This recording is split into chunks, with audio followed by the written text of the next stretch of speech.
আপনারা হয়তো মনে করছেন হাসান আলী মোল্লা ইসলামী আন্দোলন ছিল,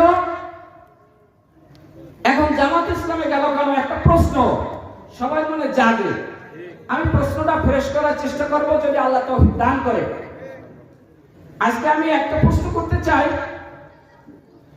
আপনারা যারা এখানে আজকে আসছেন আপনাদেরকে কত টাকা করে দেওয়া হয়েছে এক একজনকে? 1 টাকাও না। মিথ্যা যদি বলেন হাসরের মাঠে জবাবদিহি করতে হবে আপনার। তাহলে টাকা দেয় না? আলহামদুলিল্লাহ। এটা কেন আমি জিজ্ঞেস করলাম? হয়তো এরকম একটা প্রশ্ন আপনার ভিতরে আসতে পারে, হাসান আলী মোল্লাকে মনে হয় কিছু অর্থের বিনিময়ে জামাত ইসলাম ক্রয় করেছে, হতে পারে না? আসলে কিন্তু তা নয়। আমি কেন আসলাম? আমি এর আগে দুটো ইসলামী আন্দোলনের পক্ষে নির্বাচন করেছি, একটা ইউনিয়ন পর্যায়ে, একটা সংসদ পর্যায়ে, কিন্তু আসলে আমরা এগোতে পারি নাই।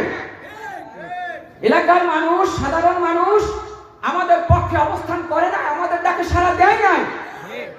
কিন্তু বর্তমান বাংলাদেশের যে অবস্থা, আমার আগে বক্তা বলে গেছে, আপনারা নিশ্চয়ই শুনেছেন যে তারা কি করেছে দেশের জন্য। বর্তমান বাংলাদেশের যে অবস্থা, যখন এক বাক্স নীতি ঘোষণা করা হয়েছে তখন মানুষ, হিন্দু, মুসলমান, বৌদ্ধ, খ্রিস্টান, কৃষক, জেলে সবাই খুশিতে আত্মহারা হয়েছিল যে আমরা এবার এক বাক্স যখন হয়েছে আমরা ইসলামের পক্ষে একটা সাক্ষী দেব। কিন্তু যখন কোন ইবলিসের অসহায়, ইবলিসের কাম এটা, ইবলিসের অসহায় একটা বাক্স কি হয়েছে? বিভাজন হয়ে গেছে, কিন্তু আরেকটা বাক্স মাঠে রয়ে গেছে। যখন এক বাক্স নীতি ঘোষণা করা হয়েছে, আমার এলাকার কর্মীরা, আমার ইউনিয়নের কর্মীরা, জামাত ইসলামের কর্মীরা, ইসলামী আন্দোলনের কর্মীদেরকে দাওয়াত করেছে, আপনারা আসেন, আমরা মিটিং করি। আবার আমাদের অফিসে তাদেরকে দাওয়াত করছি, কম বেশি তারা উপস্থিত হয়েছে, আমরা উপস্থিত হয়েছি।